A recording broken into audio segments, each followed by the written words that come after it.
Bonjour à toutes et à tous, c'est Stéphane pour la chaîne Foilier. Je vous remercie de me retrouver chez moi et donc chez vous. Pour toute une série de raisons, j'avais décidé de ne plus vous parler d'Arthur malheureusement, mais il faut bien en reparler. C'est terrible à dire, mais finalement, là, ça ne s'arrête pas, là, ce qui est en train de sortir actuellement. Donc on a appris déjà que parmi les centaines de milliers de personnes qui avaient partagé les extraits qui avaient été isolés par, vous savez, le groupe féministe luxembourgeois d'Arthur pendant Apprendre ou à laisser, le tout premier montage, Arthur avait décidé de poser plainte contre deux personnes et deux personnes seulement, Rima Hassan et Hélène Gabet. Donc, évidemment, je pense que c'est un choix purement politique. Il a visé des militants pro-palestiniens, parce que c'était pas du tout les personnes les plus influentes sur les réseaux sociaux qui ont partagé ces extraits-là, bien évidemment. Et il y a autre chose qui est sortie. Vous avez une émission qui s'appelle Frenchy Shore, que je n'ai jamais regardé, mais j'avais vu l'émission de Rhinocéros qui en parlait, dans laquelle apparemment il y aurait plein de trucs assez problématiques, des agressions sexuelles à l'écran, etc.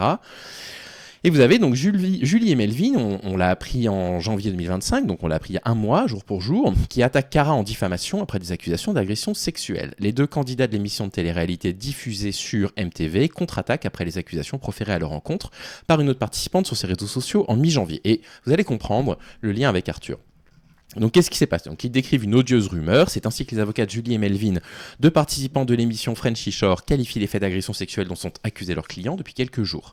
À l'origine de cette accusation, une autre candidate du programme de télé-réalité diffusé sur Paramount+, Cara. La jeune femme a affirmé sur Twitter avoir subi 2 agressions sexuelles de la part d'un autre candidat de l'émission, la deuxième occurrence ayant eu lieu avec la complicité de la copine. La copine c'est Julie et le candidat c'est Melvin. Les deux étaient en couple lors du tournage de la première saison de Frenchy Shore en 2023, ils sont désormais séparés. Julie et Cara ont participé à la deuxième saison en cours de diffusion, tandis que Melvin n'y a pas été convié. Qu'est-ce qu'elle a décrit ? Dans une série de messages postés sur Twitter, Cara profère de nombreuses accusations à l'encontre de Julie et de son entourage. Elle affirme ne pas avoir voulu parler du traumatisme que constituent ces agressions jusqu'à présent et que l'homme qui en est à l'origine lui a présenté des excuses. On prend un de ses tweets qui a été partagé le 16 janvier 2025 où elle dit « Je me suis fait agresser sexuellement à 2 reprises par un même individu, la deuxième fois avec la complicité de la copine. Je n'ai jamais voulu parler de ce traumatisme, mais on est en train de m'y forcer. » Elle accuse ensuite son ancienne comparse de télé-réalité de prendre du plaisir à droguer les gens à leur insu, en déclarant qu'elle avait admis cela devant témoins.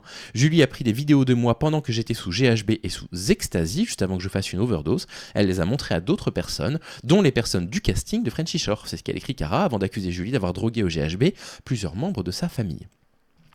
Des accusations sans aucun fondement selon les avocats de Julie et de Melvin, ce qui les a conduits à réagir dans un communiqué ce vendredi. Ils ont attaqué Cara en justice pour diffamation. Ils disent « La quête de notoriété de Cara ne saurait justifier l'instrumentalisation des luttes contre les violences sexuelles et la soumission chimique.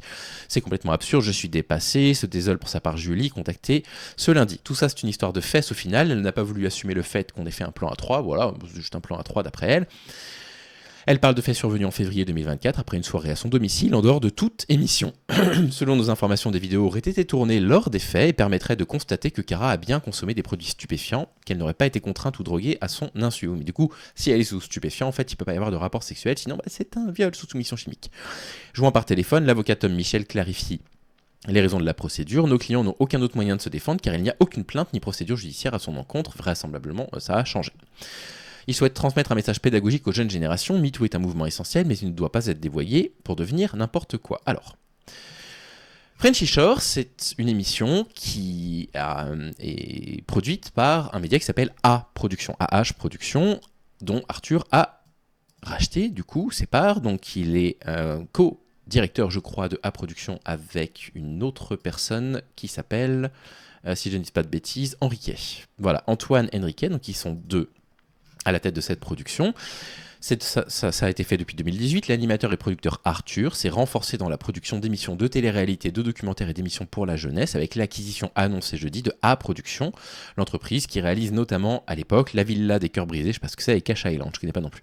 Cette acquisition dont le montant n'a pas été précisé va permettre à Satisfaction de Television Agency, filiale dédiée à la production télé du groupe Arthur, AWPG, de renforcer son catalogue de programmes et de projets. Problème. Gros problème. Cara, là, elle a décrit, on est le 20 février, le jour où je tourne cette vidéo, elle l'a décrit le 19, donc hier, au jour où je tourne cette vidéo. Baisse un doigt si un jour tu t'es fait violer sur un tournage, devant caméra, producteur, sécurité, candidat, et que la production s'est dit que ce serait une bonne idée de monter la scène comme si c'était consenti, et ensuite de la diffuser. Et elle garde le doigt levé. Donc ce qu'elle décrit, c'est qu'elle a subi du coup un viol sur le tournage, devant tout le monde, et que la production s'est dit, ça ferait quand même des bonnes scènes de cul à montrer, hein. Donc on va les montrer, puis on va trafiquer un petit peu le montage pour prétendre que ce serait consenti. On rappelle qu'une des raisons pour lesquelles Arthur porte plainte actuellement contre Ima Hassan et Eliane Gabès, c'est qu'il prétend que les extraits vidéo partagés seraient une diffamation par le montage. Et j'ai réussi à montrer dans ma vidéo sur la chaîne des dossiers du Fou Allier qu'il ne s'agissait pas, voilà les dossiers, qu'il ne s'agissait pas d'une diffamation par montage, que c'était systématisé dans toutes les émissions. Et une des raisons pour lesquelles je ne voulais pas porter plainte contre Arthur, c'est que j'ai pas envie de me retrouver en procès. Bref. Donc, elle en parle publiquement. Et qu'est-ce que vous pensez qu'il se passe depuis ? Alors évidemment, Arthur a pris la parole publiquement pour témoigner son soutien du coup à la candidate et expliquer qu'il allait mener une enquête en interne. Non, pas du tout. Évidemment que non. Voilà ce que Cara décrit. Elle dit « Arthur, s'il te plaît, en le taguant, dis à A-Production, donc s'il est directeur, d'arrêter de m'appeler. Et de contacter mon avocat si vous avez un message à me faire passer. » À 21h, elle balance tout. C'était hier soir sur un live, je ne sais pas si elle l'a fait, je trouve que ce serait assez impudique de ma part d'aller regarder ça. Donc, qu'est-ce qui est en train de se passer ? Ce qui est en train de se passer, c'est que Arthur, qui est dans une sauce absolument colossale, parce que même s'il a tout fait pour faire étouffer cette affaire-là, l'affaire de ce qui se passe dans Apprendre ou à laisser, a une autre affaire scandaleuse du coup sur le dos. Alors ce n'est pas lui qui est responsable directement, mais il est directeur d'une maison de production qui vraisemblablement a romantisé un viol et a essayé de faire passer ça pour une relation sexuelle normale. Il est responsable de ça, et plutôt que, je ne sais pas, de publier un communiqué officiel pour dire « Moi, je suis producteur de l'émission, mais c'est pas moi qui suis sur le bureau de montage, parce que de fait, c'est pas Arthur qui monte ses émissions, bien évidemment. » Et donc, au lieu d'avoir un message en disant « S'il y a eu des agressions sexuelles sur le tournage, c'est absolument honteux, je soutiendrai toujours les victimes de violences sexuelles et je vais tout de suite mener une enquête en interne pour récupérer les rushs de la vidéo, voir par moi-même dans quelles circonstances ont eu lieu ces rapports sexuels pour pouvoir déterminer si effectivement ils n'étaient pas consentis, et si c'est le cas, je prendrai des mesures, soit, j'en sais rien, il n'y a pas besoin de licencier la personne, nécessairement, parce que j'imagine qu'ils ont des pressions, les monteurs. Mais voilà, organiser, je sais pas, de la prévention justement sur ces choses-là pour que ça ne se reproduise plus. Non, au lieu de tenir un discours comme ça, en fait, la société de production à production met la pression à cette jeune fille en l'appelant régulièrement. Pourquoi ?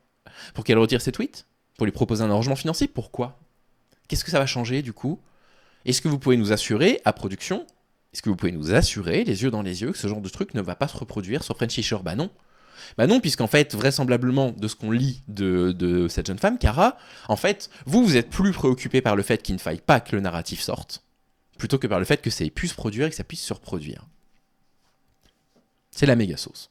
Alors, on attend évidemment la prochaine émission de C'est à vous, dans laquelle il sera invité pour expliquer que c'est un animateur extraordinaire, génial, etc. Mais là, ça fait quand même une nouvelle affaire dont il va falloir qu'il s'occupe.